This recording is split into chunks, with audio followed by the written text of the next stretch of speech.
player performance and analysis under Ruben Amorim. Almost everyone has been poor under Ruben Amorim. You can see that the players have just been learning what the manager is asking of them.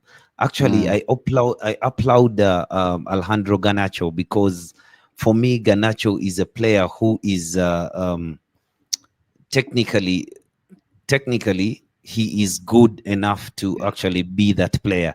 Remember a time that I told you that Garnacho to me looks like a Vinicius Junior who joined Real Madrid at a young age, because for about 3 seasons he was at Real no, Madrid. Josh. Yeah, you just said correct, bro. No.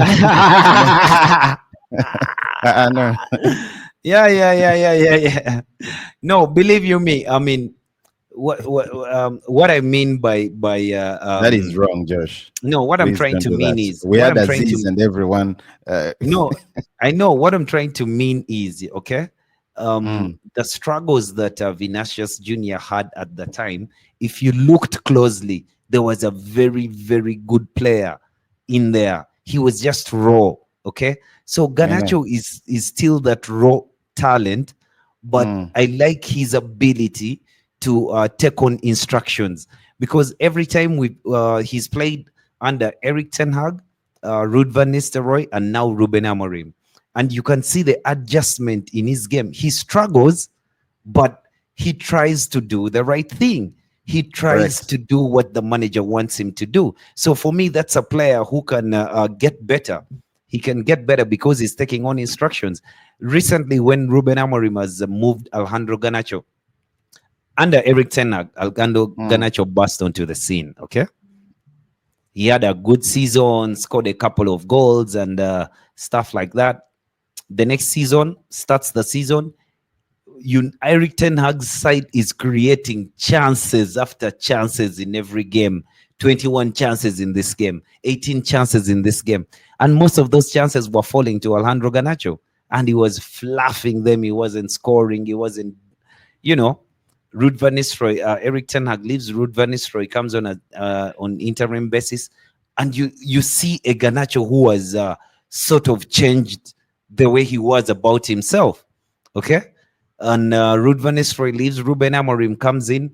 Ruben Amorim has one or two things to say about his attitude, but quickly it looks like the boy comes down and he starts to take on the instructions that Ruben Amorim wants him to do. Then he moves him, he tries him on the left, it's not working, puts him on the right, and today you see that he's enjoying himself playing on the right. Correct. I think he struggled a bit. He struggled a bit because of the, change in formation, new manager, new philosophy, new style of play, and all that. But as you've said recently, Eric Ten Hag was still struggling. Josh, no, he had a very good start at in fact, at one point he was the top scorer. Do you remember that? No, top scorer with what? At the beginning of this season, half a goal. No, Joshua Zirkzee scored for us the first goal. Yeah, against Fulham. I remember that. But we went into, I think, 5 games. And it was Alejandro Garnacho contributions, maybe he had goals 2 and goals. assists. I think he had that's what goals. I'm saying. No way. That's what I'm saying, that we created so many chances, but they all fell to Alejandro Garnacho, and he fluffed those chances. And he also, you remember that incident at one point, one of the fans approached him and told him, "Yo, bro, you're going to play, but please stay calm, pass the ball." By the way, I didn't like that, but in that very game, I didn't mind scored it. And he barely celebrated. I didn't mind it. That was childish, even not celebrating. Why? But anyway, Joshua, we're looking at player performance under Eric Ten Hag since Ten Hag took on the reins, and based on contributions, tactical feat, and observable trends, Josh, up to today, March 21st, I think the best of all has been Bruno Fernandes. He has been a linchpin of Amorim's system, of course, the famous 4-3-4-2-1. And as one of the 2 midfielders, attacking midfielders, his vision and his leadership, his vision when it comes to just football, his leadership as the captain, passing, attacking, the goals, everything, Josh, the energy he puts in, the dedication stands out for me. And, he has created moments for us like the 2-1 2-1 nil derby, Josh. That was last year, December 15th.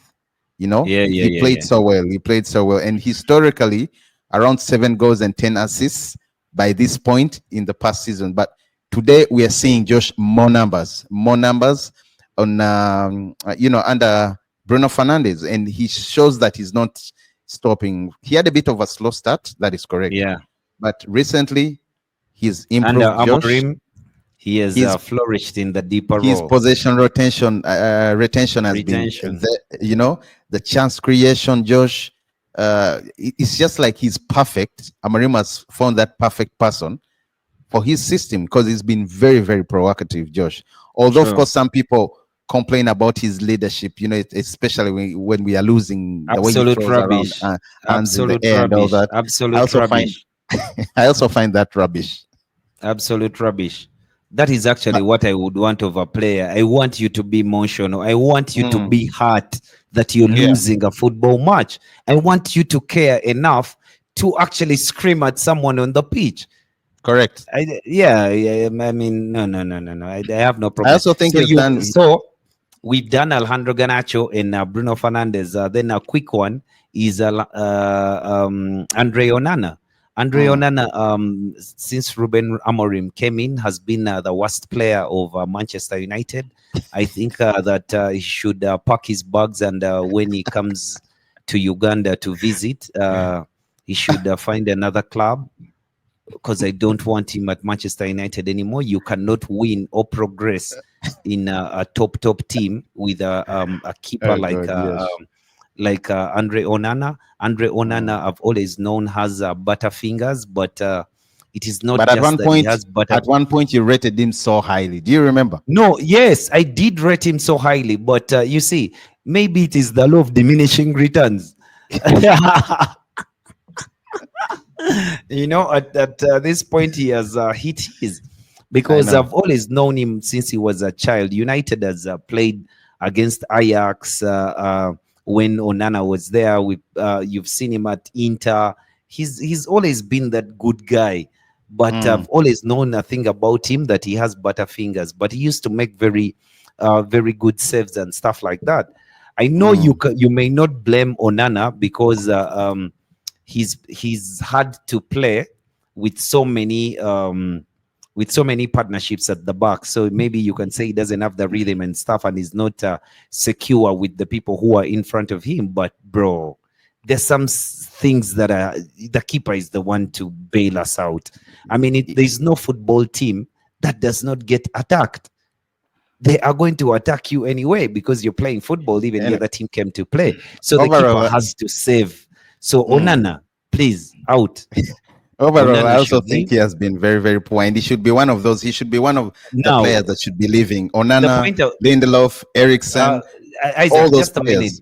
Just a minute on Onana. The thing that I was telling you, that I've always rated him so highly, and I liked him, not because of his modern football as a goalkeeper. His distribution has always been the key to success. Okay. For Onana's goalkeeping position. But ever since he has been at United, even if I told you that he has not been secure with the players in front of him, Onana has the worst distribution, I think, in the Premier League. I mean, don't quote me, don't quote me, because I don't have the stat. But his distribution is so poor. Onana never plays a long ball. I think he only had one great season at Inter Milan. Was he at Inter Milan? Yeah, one great season. Yeah. Especially that Champions League. He spent 3 there. Yeah, no, I'm saying he had only one good season. No. But he was a good keeper. He was a good keeper. He's average now. He's fallen off. He's fallen off, and he should leave. And the player that I want to talk about is not actually Andre Onana. I just needed to point that out, since we are talking about the player performance under Amorim. I mean, Amorim maybe has failed to have Onana do what he wants him to do, but I never saw Onana play out from the back, even under Erik ten Hag. He was just dilly-dallying on the ball and causing a lot of chaos at the back.